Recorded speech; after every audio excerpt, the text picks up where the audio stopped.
Week 1 in the books, the Eagles victorious, 32-27. Looking forward to a great year coming up. A lot going on around the NFL. Welcome to Hit 'em High, presented by Kingsmark Cabinets. We're here live at the Parks Casino and ready to bring some real, raw Eagles talk, NFL talk, every week right here with you. Yeah, you know what? You're part of the show. So as you watch the show, chime in with your comments, questions. We'll read them, react to the best ones. Now, to introduce myself and my host, my name is Seth Joyner. To my right, my colleague, Danny Parmells. To my right, my new Philly sports anchor, Everett Terry. Gentlemen, your opinions about what you saw at Lincoln Financial Field yesterday. I don't know what the defense all got new beds or what, but they were sleeping through that first half. It was kind of embarrassing watching Washington march down the field.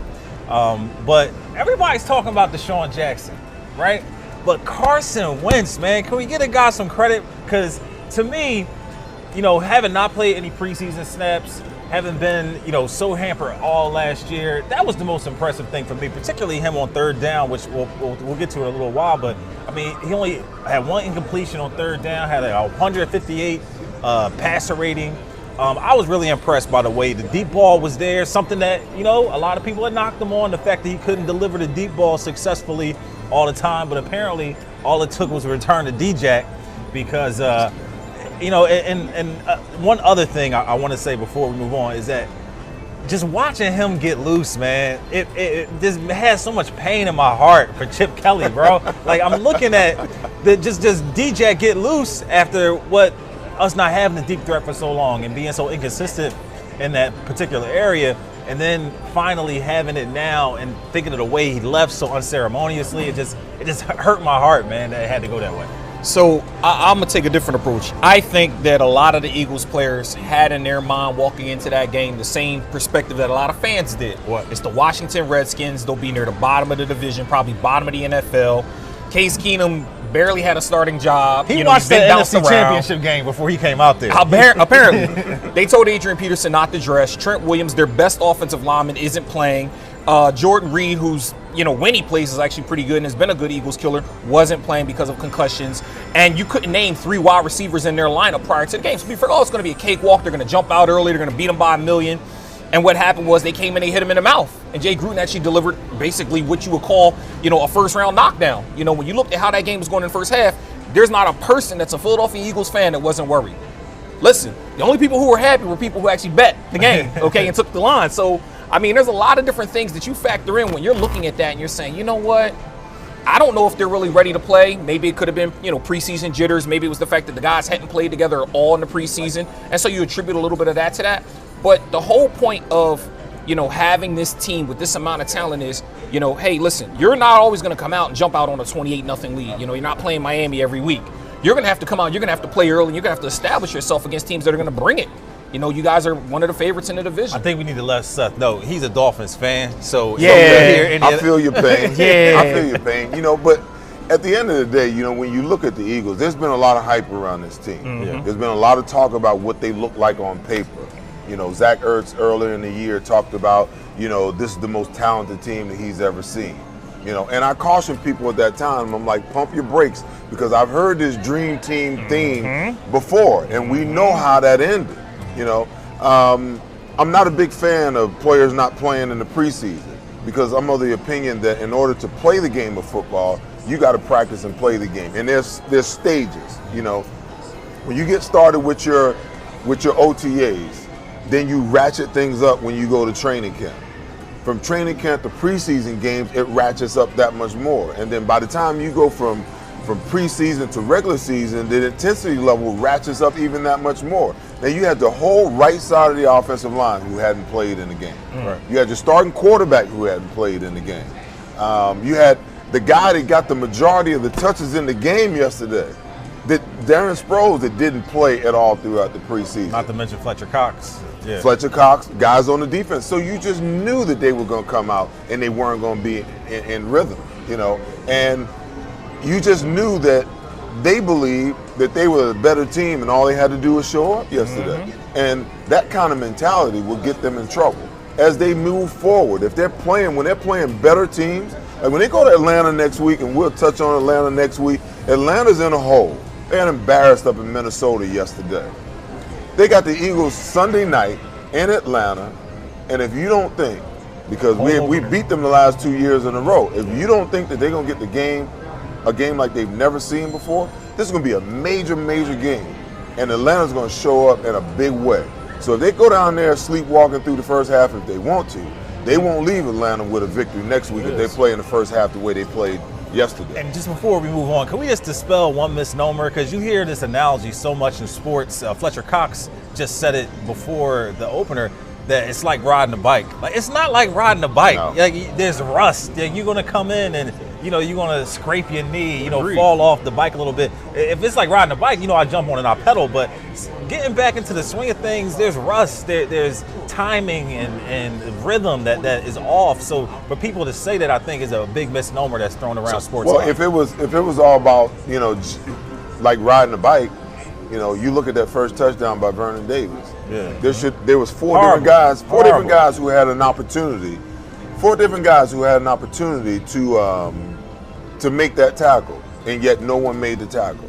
So tackling is one of the first fundamentals of the game of football. Mm-hmm. How do you get four guys to miss a tackle if it's like riding a bike? Come on, man. Right. Well, in their defense, the Eagles secondary outside of Malcolm Jenkins and Rodney McLeod when he's on the field have never been known as tacklers. Ronald Darby couldn't tackle a wet paper bag. That said, I agree. And he's coming off injury. That said, I agree 100%, which brings me to a quick question I want to ask you. I understand you feel that all guys should play preseason, but what should the coaches – you see guys get hurt. You see guys go down and miss full seasons in preseason games that don't count for anything. What do you think the NFL's approach should be in order to kind of work around that so that they're not losing guys but still get them those reps? A lot of trending toward the joint practices, though. Right. Right. Yeah. There's a trend towards that, but my thing is, when you sign up for football, whether you're playing Pee Wee football or whether you're playing NFL football, you know what you sign up for. Mm-hmm. The occupational hazards of playing the game is there's a possibility that you can get hurt. And players understand and know that. Coaches know that.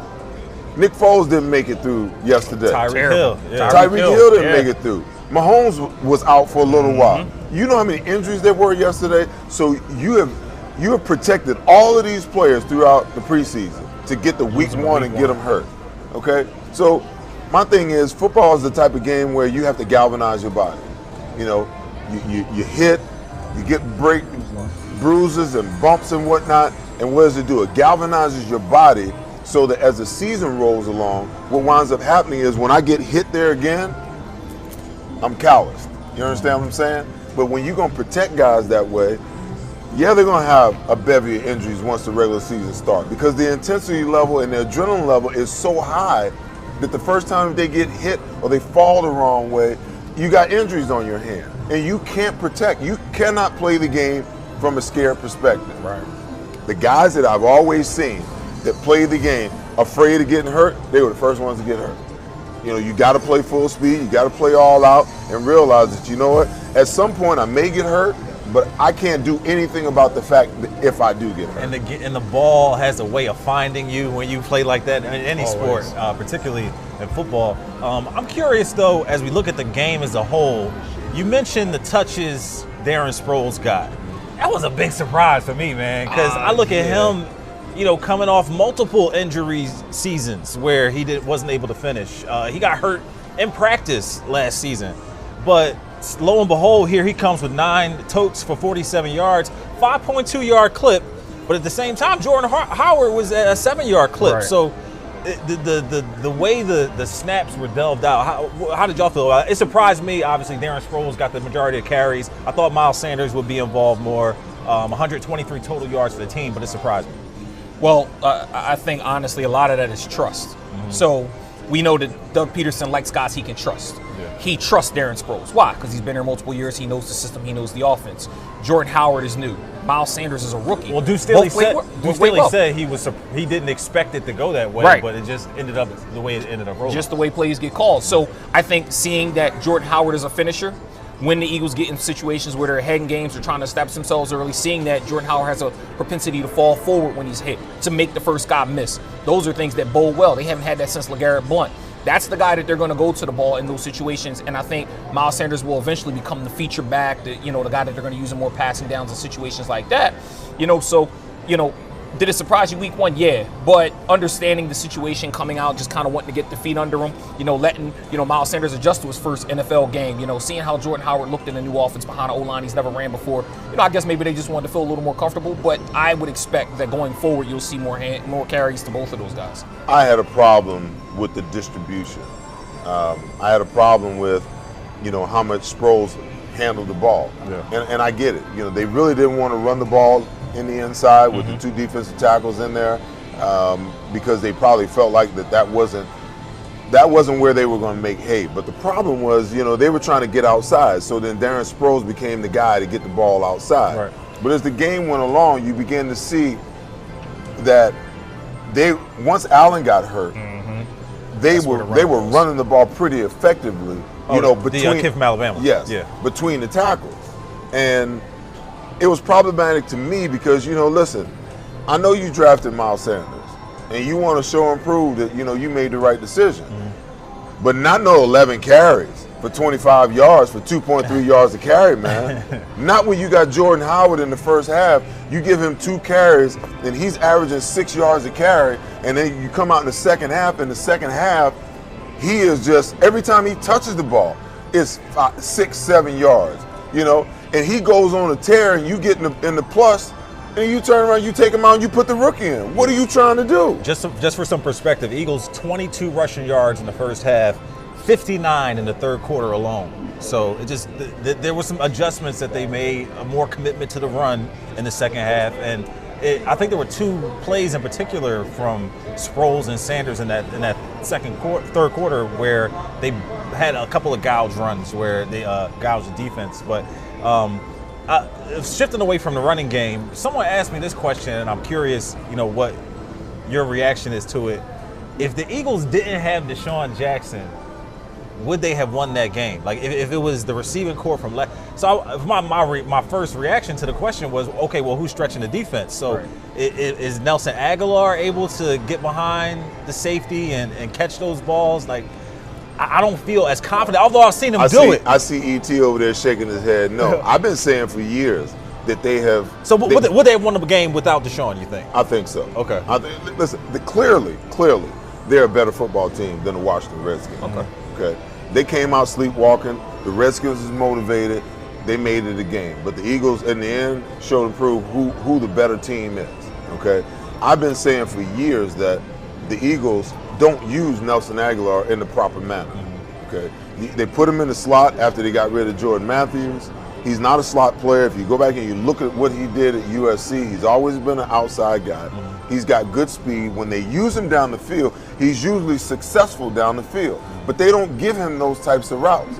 They put him in the slot, run him on bang eights. Every once in a while, they got him running these stop routes. That's not his deal, man. That's not his deal.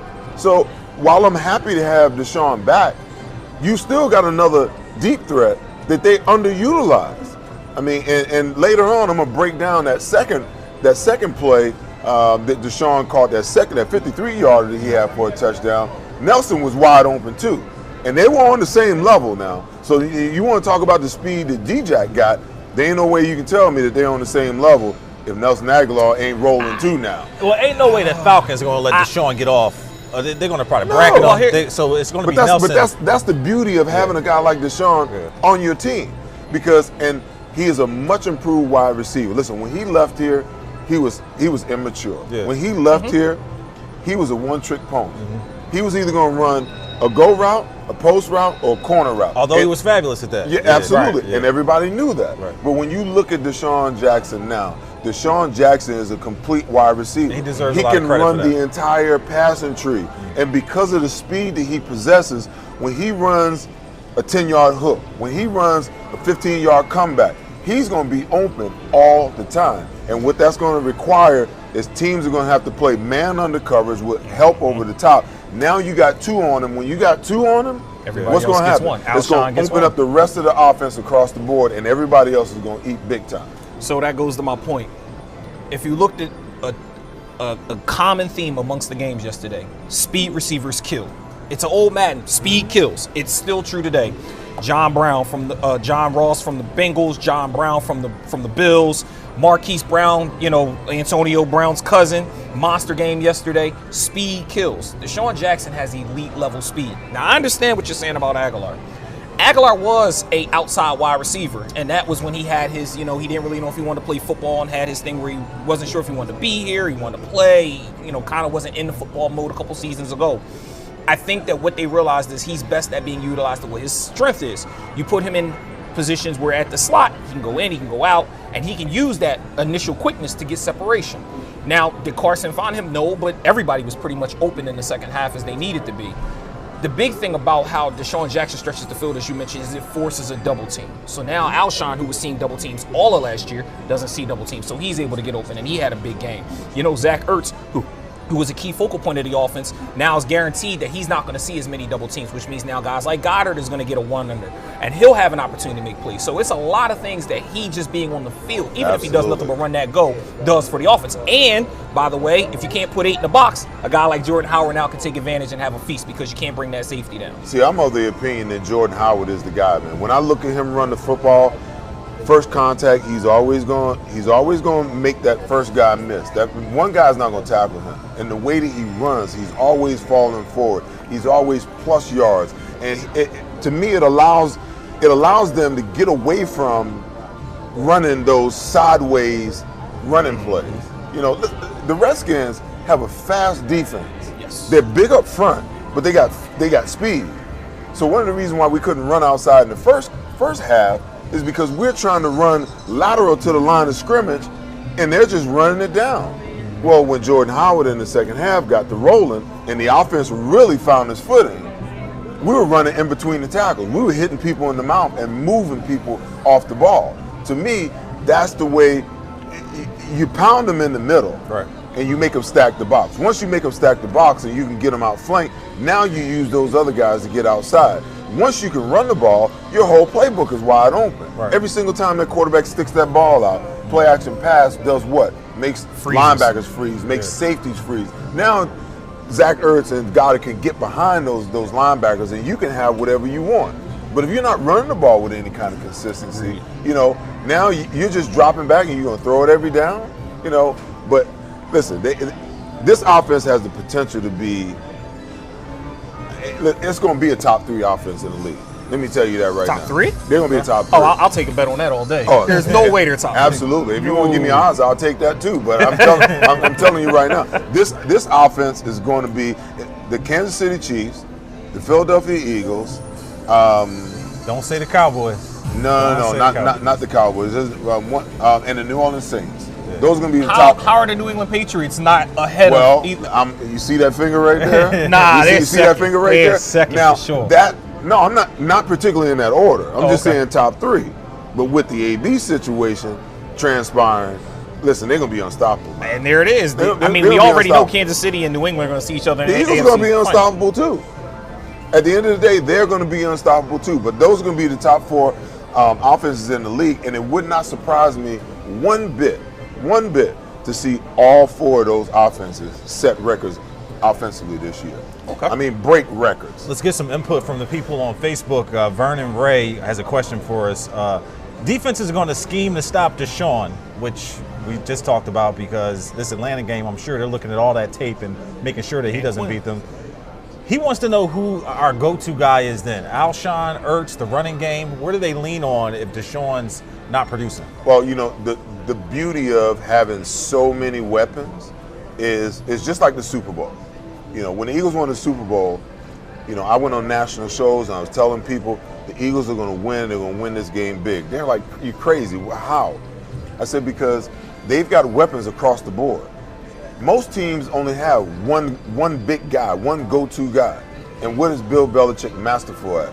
Taking away what you do best and making you have to win with what you do least. Okay?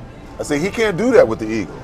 Take Alshon away. What you going to do with Ertz? Take Ertz away. What are you going to do with Aguilar? Take Sproles away. What are you going to do with Clement?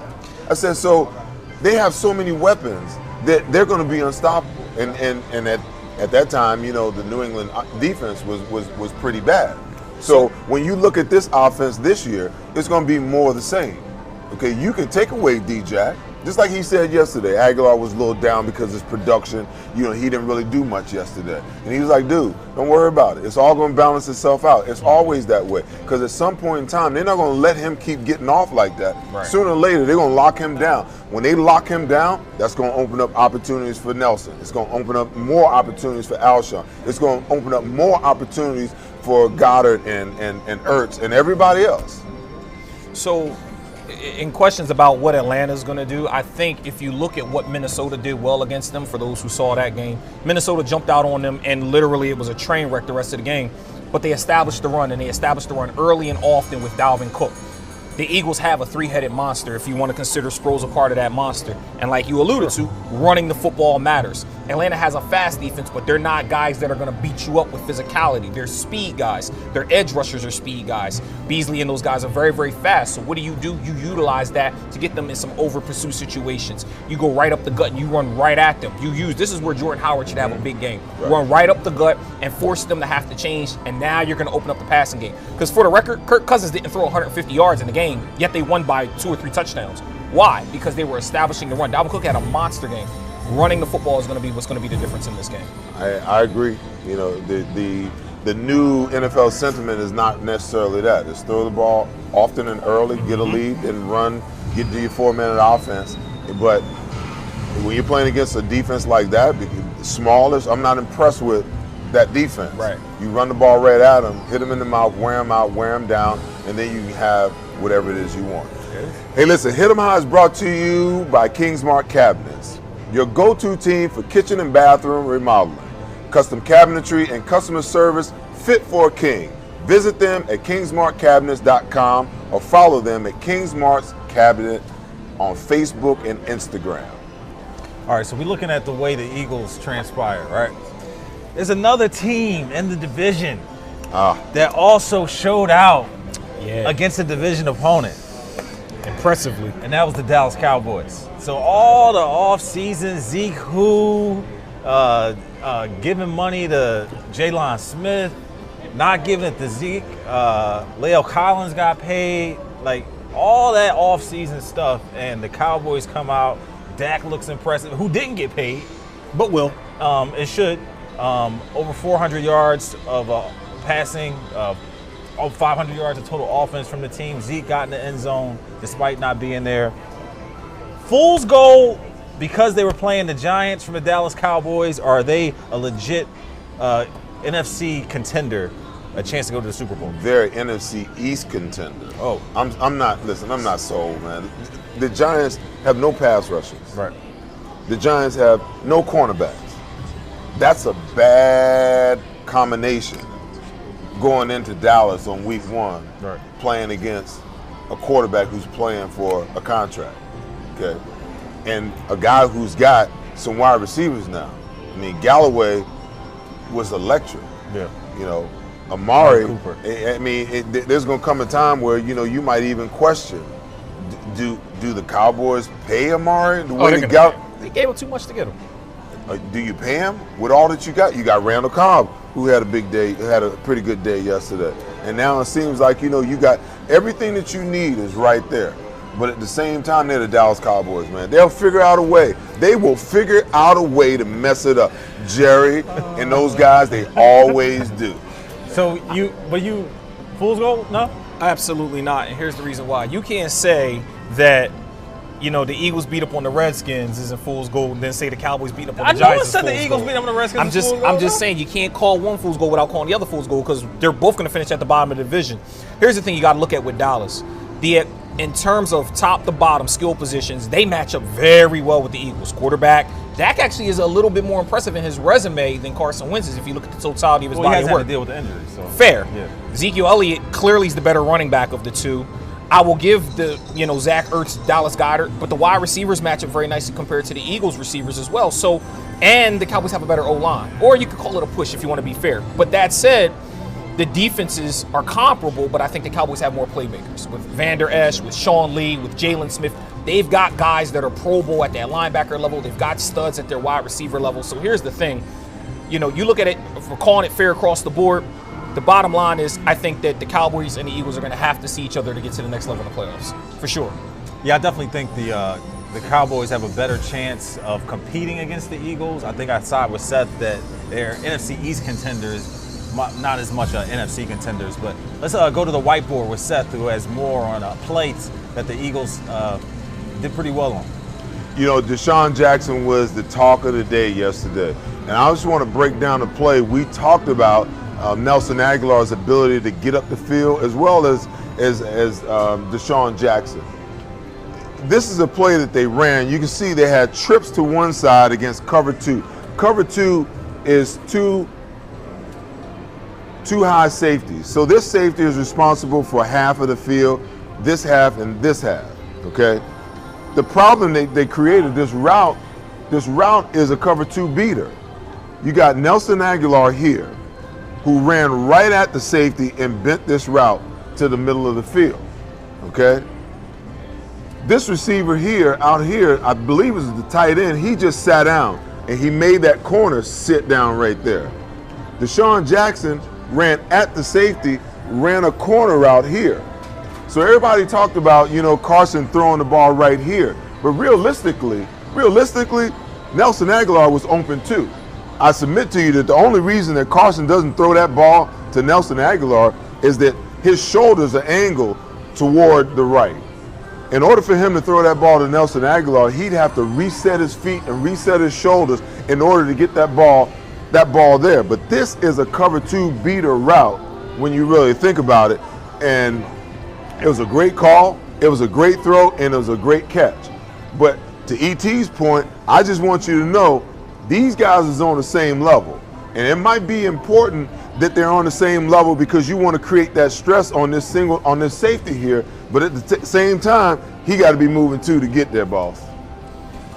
All right, so we talked about the Eagles. We touched on the NFC East with the Giants, Washington, as well as the Cowboys. But elsewhere around the league, there's a lot going on. And I'm going to bring up one point in particular that kind of frustrated me, and we did dabble on it a little bit. But looking at the Patriots on Sunday Night Football taking on these Steelers. Now, granted, Antonio Brown signed with them. He is not with the team at the moment.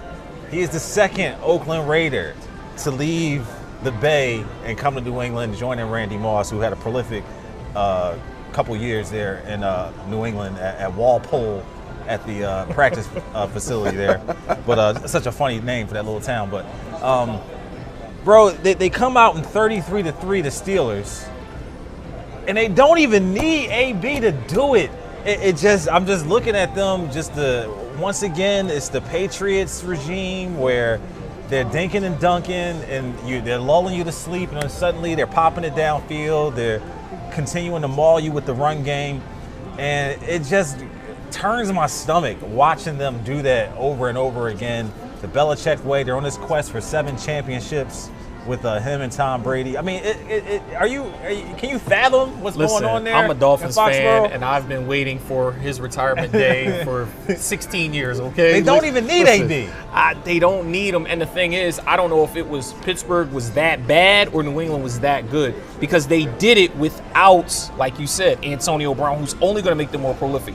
A guy like Philip Dorsett, who could barely make the roster in Indianapolis, comes to New England and shines. But the speed kills, like you said. Speed kills. And so, unfortunately, listen, I told people I didn't like Pittsburgh in the division this year. I picked Cleveland. Don't know if I should have done that. But I clearly don't like Pittsburgh. I don't know if Tomlin still has control of that team in the locker room the way he did when they were early in his tenure, because they just seem like they are not responding. I mean, they can't beat New England at all. I wouldn't put it on Mike's feet. To me, it's more on Ben. I mean, when the offensive line, he's still running for his life back there like he has been these past couple, but he's not old enough to make the same plays that he could with his feet and arm that he did, earlier in his career. So I don't. Or it was James Conner. I mean, listen, he was a darling last year when they got rid of Le'Veon. Oh, we got James Conner, we're good. We don't need Le'Veon. Where was he at yesterday? What did he do? Juju. Everybody said Juju's ready to be a number 1. A lot of people drafted him in fantasy because of it. And Juju said, you know what? Maybe I was better off as a 2, because he clearly struggled getting what he was supposed to do. And granted, he was playing up against Stephon Gilmore, who's a good quality corner, but at the same token, Scottie Pippen play a little different when Mike not around. There it is. There it is. There it is. I will tell you guys this. I believe that the Pittsburgh Steelers went into this game yesterday and they were shell-shocked. Wow. They were shell-shocked. You want to know why? That's a lot to say for a veteran team. But I'm going to tell you why, though. Okay. They sat back all week long, all training camp, and they kikied and ha-ha, and they laughed at AB. A little karma? Okay. Karma. They laughed at him. They're like, look at this clown. Look at this clown. And then the day before they play him, he winds up on that team. Now, understand, AB, when he decided he wanted out of Pittsburgh, he wanted to go to New England. There was no chance in hell that Pittsburgh was going to send AB to the Patriots. The Patriots offered a first-round pick. They wound up sending him to Oakland for like a three. Third, yeah. Okay? So why wouldn't they have made that trade? Because they couldn't beat New England with AB. How are they going to beat him with him on there now? You understand what I'm saying? Right. So at the end of the day, And the whole offseason to get acclimated. at the end of the day, all the laughing had stopped. They were shell-shocked. They could not believe that this guy had figured out a way to navigate not being traded to New England, get himself out of Oakland, and get himself to New England, think even though he wasn't playing. his presence impacted that whole team like that? Man, listen, there's no doubt about it because they've been running their mouth. Right. Okay? Everybody been running their mouth. Right. Oh, we don't need Le'Veon. Oh, we don't need AB. Well, last year you found out Right. In a that as hurry. good as James Conner was, by the end of the season, when you got to the playoffs for that one game that you got run up out of, okay, that James Conner ain't Le'Veon Bell. We agree. That's the first thing. Okay. He looked good yesterday too. And Le'Veon. yesterday, hands galore. Yesterday, Pittsburgh fans found out, just like Ben Roethlisberger found out, that Juju Smith-Schuster ain't AB. Okay? So all that you've lost, all that you think that you could be, now all of a sudden you're starting to realize that you've been lying to yourself. Okay? And AB is in Pittsburgh laughing because he know he's probably going to get a Super Bowl ring and y'all ain't going nowhere. And you're probably going to have to face him if you can get yourself together. You're probably going to have to face him again and he'd be clowning you all over the field in New England. I mean, Randy Moss did think the same thing. I will add that. But are you picking the Patriots to win at all? Listen, man, ain't nobody stopping that offense, man. Ooh. Nobody's stopping that offense. Man. I'm telling you right now, Bill Belichick is light years ahead of everybody else, okay? He's playing chess, and the rest of the NFL is playing checkers, okay? Now, I will give you this. Kansas City has the ability. Tyreek Hill can get back and be 100%. Shady had a halfway decent day yesterday on a short week. Sammy Watkins just lit it up. Mm-hmm. You know, so that's the team that had New England on the ropes last year. You know, I mean, if D4 don't jump off sides in that playoff game, we got a whole nother Super Bowl champion. We agree. But right now, Bill Belichick gonna find a way. You know, you got a guy like Tom Brady who is, for the most part, you know, he said, "Why would I retire now when I got the answers to all the tests?" Okay, he's like, When you watch him play, he don't take any hits. Nope. He don't take any unnecessary blows. Nope. What does he do, man? If it ain't there, he throw it away. Hey. If a free runner comes, he just lays down and take the sack. He ain't trying to scramble nothing. Right. He's like, we'll make it up on the next series. Don't throw him the football. That's all. And you know we got to do. We got to stop hating on the Patriots, man. Listen. Who is we? I hate them. They're hateable. They're hateable. They're not, we don't why nothing. Let's just realize. Let's observe and appreciate greatness. This is the LeBron argument. Because what you're seeing in New England, you'll never ever see again. That's why I don't like them. That's why I like them. Because I feel like they skirt the system in a lot of ways. Everybody does. What? They don't for the flaunt first it in 2 or your 3 face, seasons. though. Stop it. I'm tired of all the rub routes. Let me ask you a I'm tired question. of all the little pick plays. They're not doing anything that everybody else don't do, man. Everybody's doing it. When the better. offensive coordinator standing on the sideline and he's making this play call and he got his card up over his mouth, why do you think he got it up there? Because teams hire lip readers to steal, man. The Patriots were the first ones to do it with videographers. They were doing it when I was playing. I retired 20 years ago this year, okay? They was doing it when I was playing. I'm telling you right now, guys, teams are looking for an edge. And nobody would have ever known that the Patriots was doing it if it wasn't for a little rap. So he's on the staff. He gets the job at the Jets. He goes to the Jets and he's like, Bill, I know you're doing it. I know what you do. Just stop it. So he rats, puts it out there, Okay, and then after he got fired, he ain't had another Man, job. say his Yeah, name, I was just Mangini, thinking Eric about that. Mangini. Oh, Yeah, man, really, I'm not worried. yeah. I'm not worried about him. But D, my point is, everybody does it. Okay, everybody does it. You know, why do you think that they put the mics inside the helmets for the linebackers now? Because defensive coordinators were over there giving signals, and they had somebody with binoculars over there stealing the signals. So by the time you get to the second half, They know what you the know what the plays signal, are. you know what the plays are. Right. You know. So listen, if you ain't cheating, you ain't trying. And cheating ain't necessarily cheating in the sense of, you know, you trying to take something from somebody. Right. What you're doing is you're looking for a competitive edge. I appreciate the fact that they are prolific and they have been the standard that all NFL teams should be measured by with many wins that they had. I enjoy seeing them lose, though. I'll just always enjoy seeing Hey, them listen, lose. there's no doubt about it. Is that hating? Is that hating? No, when they got decimated, when they got blown out the first game of the season last year, and everybody's much like, "Oh, rejoicing. the evil empire has finally fallen." I'm like, y'all are crazy, man. Come on, if man. you think a Bill Belichick, Tom Brady team gonna go out like that, are you kidding me? You know, but it's okay. It's okay to root for them to lose. But my point is, no matter how many Super Bowls they win, if teams can't figure out a way to stop them, if they can't figure out a way to beat them, if they can't come up with remedies for what they do, you know, then all you can do is sit back and appreciate their greatness, because it is greatness. You know, Tom Brady takes what the defense gives him. He doesn't force anything. Yeah. Okay? He'll take 5, he'll take 3, he'll take 2. They'll run the ball. Yeah, and that's And the he's other done thing. it with so many different Yeah. personnel members. Sonny Michel did Deion nothing yesterday. Branch, Nothing. And a lot of, because you know what? You never know who the guy's going to be. James White is the guy. So Yeah. every week they're going to give you a different guy to have the game plan for. But my thing is, it's like people don't realize they run the ball a lot. Yeah. They do. They run in the They Super do. Bowl. They ran the ball 35 times, be honest. and they Yeah. threw it 38. You talk about balance. So that just can't get blows that whole concept that, you know, you got to throw the ball early and run the ball late, because they didn't run it late. No. They didn't score until like in the fourth quarter. They gave him the touchdown that really sealed the game for them. You know, but man, he takes what they give until he forces your hand, and once he forces your hand, then he realizes, you know, hey, I got the matchup I want, and that's when he strikes. Comment from Bob on Facebook saying, "Don't read too much into Week 1. The Patriots will need AB down the road." I believe that. Absolutely. Won't need him against the Dolphins probably, but don't worry about it. It's all right, Bar. That's good. Let's get back to the Eagles for a second, because Dex Ryan has a great question and something we have not touched on. From Facebook once again, he wants to know from you specifically, Seth, what you think about the linebackers' performance. And I guess we haven't really touched on the defense overall, so we'll talk about linebackers and get into the defense. I am unimpressed. I'm unimpressed because I'm of the belief that, you know, tackles are just something as a linebacker that you're supposed to do. I'm not impressed with a guy who goes out and makes 10 tackles. If you play 65 to 70 plays in a game and the team is running the ball, say 40 to 50% of the time, as a linebacker, if you're reading properly, you should make about 10 tackles in the game. So I'm not impressed by that.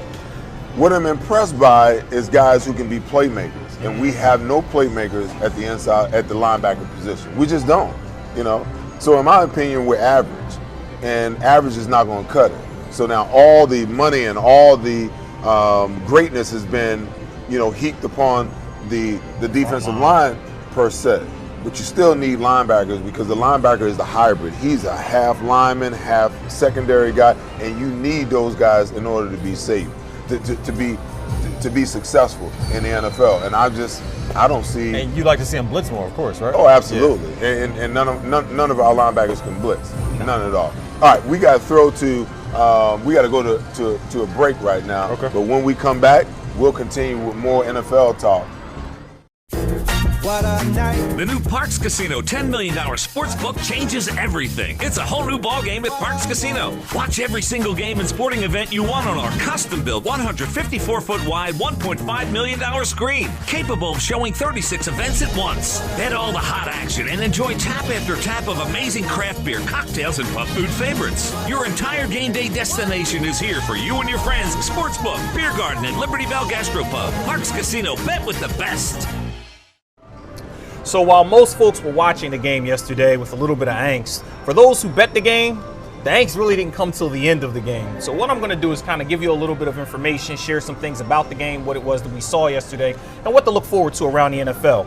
So for those of you who have no idea what it is to bet an NFL game, it's broken down most times into 3 components. The first one is going to be your over-under. So what an over-under is means that basically the 2 teams together are going to have a combined amount of points that are going to give them an over number that you can bet or an under number. So if you're playing the over-under, for instance, and for the half it was 22.5, but for the full game it was 44, meaning that in order for you to cover, which means that you win, the Eagles and Redskins would have had to combine for 23 points in the first half or more than 44 points for the game. For those of you who bet that and you took the under in the first half and the over for the game, you did very well based on the final score. Now the next component, which is important, is the point spread. Everybody pretty much understands a point spread. What that basically means is it gives you balance to the game. So coming into the game, most folks projected that for the half, the Redskins were 6.5 points below the Eagles, which means they were plus 6.5. And for the game, they were plus 10 for the full game, 1 through 4 for the quarters. That means that if you took the Redskins for the half, obviously up 17-0, 17-3, 27, at any point in that first half, you were good. For the back half of the game, when the Eagles came and started to pull away, that last 3 minutes when the Redskins had that ball was critical because at that point it's a 12-point game. But because the Eagles let the Redskins score late, if you add the 10 points to the Redskins' final score, you took the Redskins, you covered. Very, very critical when you're betting that you make sure that you make bets based around if you're going to bet a half or you're going to bet a game. The last component is the money line. So the money line basically means that if you're going to bet $100, okay, what your money is that you will win. So for this game particularly, for the Eagles, if you were looking at what the Eagles game was, it was $225 for the half, and it was anywhere between $440 and $560 for the game. So, in other words, if you were betting on Washington and you won for the first half, you won $225. If you bet the Eagles, obviously you were behind, you lost. But in order to make $100, you would have had to bet the $560. So, keep in mind, the Eagles would have had to win by 10. You bet $560 to win $100. Doesn't sound like a good bet to me. So a lot of people typically play underdogs, especially if there's a lot of points being pushed around. So you look at what the Eagles have coming up this week, okay? They've got a game in Atlanta, okay? Now, Atlanta's coming into this game, and they're going to be set up as a home underdog. Home underdogs this past weekend so far are 1-3. The only win being Arizona, who technically probably should have lost the game if, their coach doesn't have a brain fart and they call a timeout, Darrell Bevel, whatever. Neither here nor there. Home dogs did not do well last weekend. Do I think that at one point the line could change? Absolutely. Guys get hurt during the week. They change lineups, whatever the case may be. But if you're going to pick a game there, it's a pick 'em. If you like the Eagles to win, they probably should beat Atlanta by more than a point. If you like Atlanta, they're probably going to win by more than a point. So bet with who it is you think is going to win that game. The over-under for that game is probably going to be a little higher. It's right now coming in about 51 points. Do I think it's going to be a high-scoring affair? Dome game. You got DeSean Jackson, who showed you he can fly. Matt Ryan likes to light it up at home. They're going to have a bounce-back focused week considering how bad they got beat up in Minnesota. I think that the over is a safe bet for that. Either way, I think no matter which way you play, just make sure you understand what you're betting and how much you're putting in. All right, so we appreciate you guys tuning in. Please continue to comment and share this broadcast as we kind of come to a bit of a close here because there are a few more points we want to get to, but we're looking forward to this Atlanta game. You heard E.T. talk about the Eagles. It's a pick 'em at this point. We want to harp on some key points that we think the Eagles need to take care of in order to take care of business against Atlanta and go 2-0. To me, they got to start fast. I mean, in a game like this, with Atlanta coming off a chip on their shoulder type game where they didn't, show improve like they wanted to. They're coming into a game against the Eagles team who they always have wanted to go to war with or have gone to war with. Julio Jones specifically dropping that one ball that he thought, would have, helped them in the playoffs in Lincoln Financial Field. But I'm looking for the Eagles that need to start fast, our Kings Mark keys to the game, and they can't get behind 17-0, period, point blank. I think, as I mentioned earlier, they're going to have to run the ball. I think if they run the ball early, get Jordan Howard involved, he should have a monster game. No less than 15 to 20 touches. If you're running the ball with him, that's going to give you the ability to open up the offense. Keep Matt Ryan off the field. Don't let him beat you up and down the field.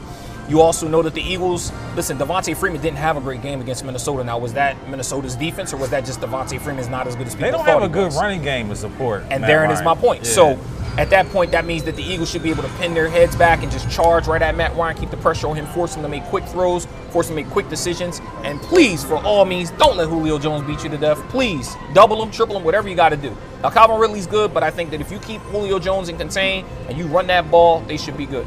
I will say this. They got behind in that game yesterday against Minnesota.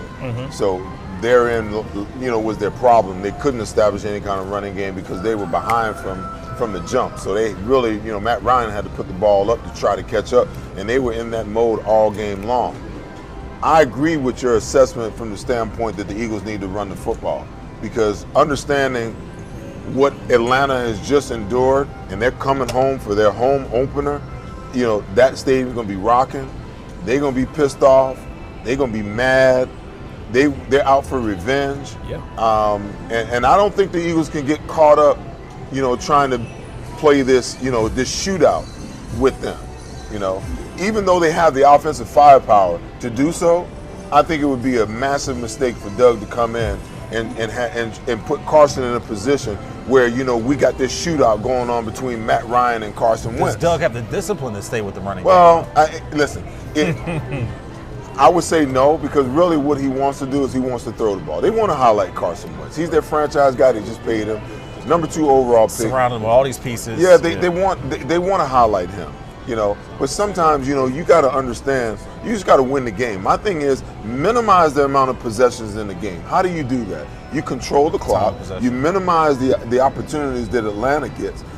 You know that, they have the ability to hurt you defensively. They do. I mean, with the wide receivers that they have, Sanu, Ridley, and obviously Julio Jones, they can do some damage.